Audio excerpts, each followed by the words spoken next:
and 17, so 6 was excellent. The second chance points, 14-2, was very good.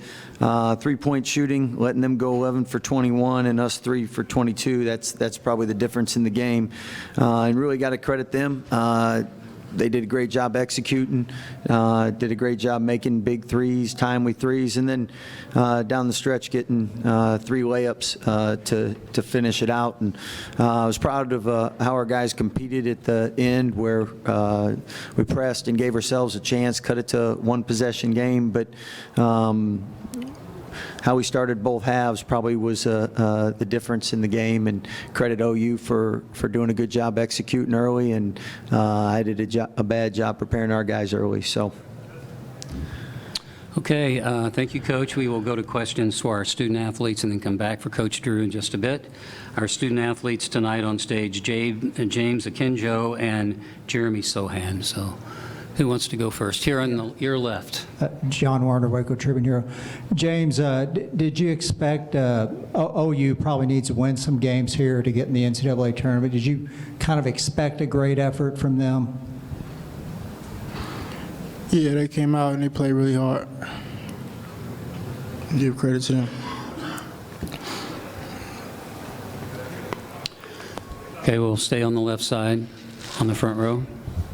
Jeremy, the press worked really well for a couple possessions, and it seemed like OU got free a little bit. What do you think worked well for the press, and kind of how do you feel like they broke it down a little bit at the end?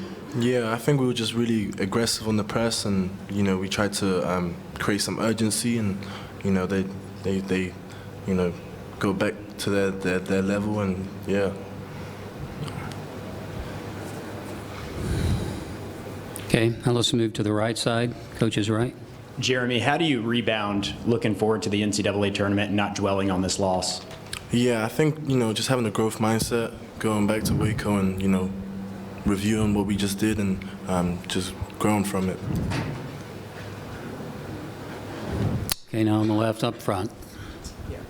Jeremy, you obviously wanted to show your support for Ukraine. Well, why did you want to do that with your uniform and, your T-shirt and all that? For sure.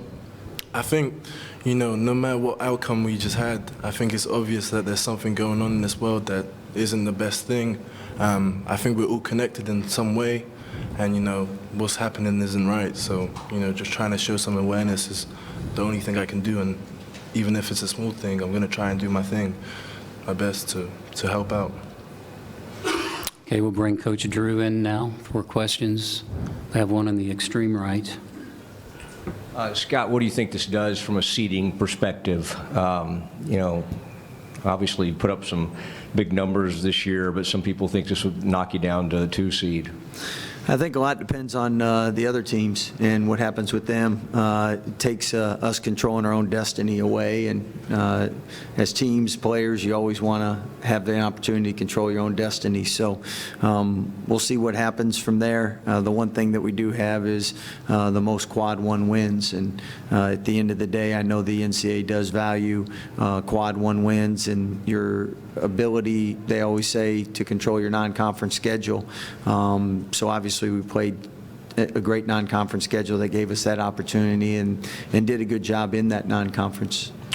And how surprised were you the energy wasn't there early? Again, that's on me. I'll change some of the things we did, and I know our players are winners. They'll change some of the things they did. So unacceptable how we started both halves. Okay, in the far back on the TV riser. Scott, Jack Allen with KXXV in Waco. I was just wondering, 3-point shooting wasn't there for you guys tonight. Was that just a matter of you had open looks and missed them, or was there something that OU was doing to kind of take that away from you?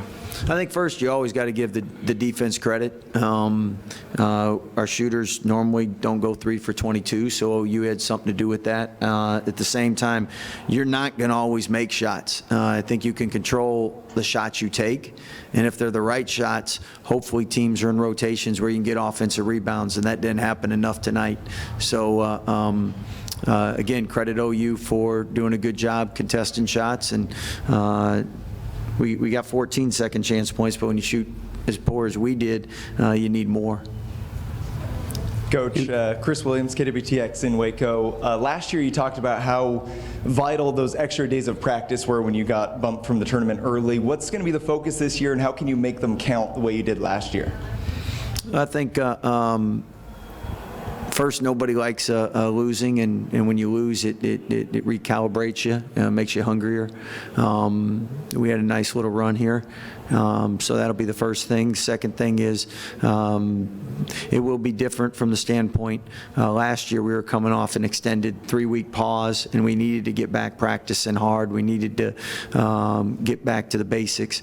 This year, rotation-wise, injury-wise, we haven't had a pause, so a couple days right now to recover and rehab is going to be important. And then when we do practice, we'll make sure that we do a better job putting our guys in position to be successful. Okay, far right. Scott, Matt Lively, KCN in Waco. Would you be able to shed some light on Kendall's injury, what happened to him during the game, and his status? You have to talk to Dave on that. Okay, let's move to the left side of the room, here toward the front. Next question. Scott, OU was probably kind of a desperate team tonight. They needed to win some games here. Did you feel like they'd be pretty dangerous coming in just because of the situation they were in?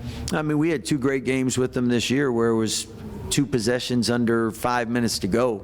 So, I mean, hungry or not hungry, they're a good team, and Porter does a great job coaching them, and that's why their net rating is so high. And again, it's the best conference in the country because of the parity. And each and every night, if you don't bring it, you're going home. And it's hard to beat a team 3 times, let alone a good team and a well-coached team. Okay, now on the right, inside aisle. Joey Helmer, 24/7 Sports. Scott, kind of following up on that, Oklahoma's squarely on the bubble. You've played them 3 times, like you said. Do you feel like they're an NCAA tournament team? How do you feel about Oklahoma? I know they do a great job in their scheduling, and I think their net rating will speak for itself. And at the end of the day, I believe we're a 7-team bid league, and I know any team in the Big 12 that gets in the tournament can win games in the tournament. So obviously, we're cheering and hoping they do. Left side, front row. And Scott, maybe too soon for this, but if LJ is cleared for the tournament, having missed 11 out of 12 games, do you feel like you can insert him right away, or does that kind of limit how much you want to play him since he hasn't played with a lot of these guys as much? I think that's something we'll figure out in the next couple of days here. Okay, other questions? Right side now. Yeah, James, as a leader on this team, what's the message going to be so that you guys don't start doubting yourselves? I mean, coming into the tournament off a loss like this. Put it behind us and look forward.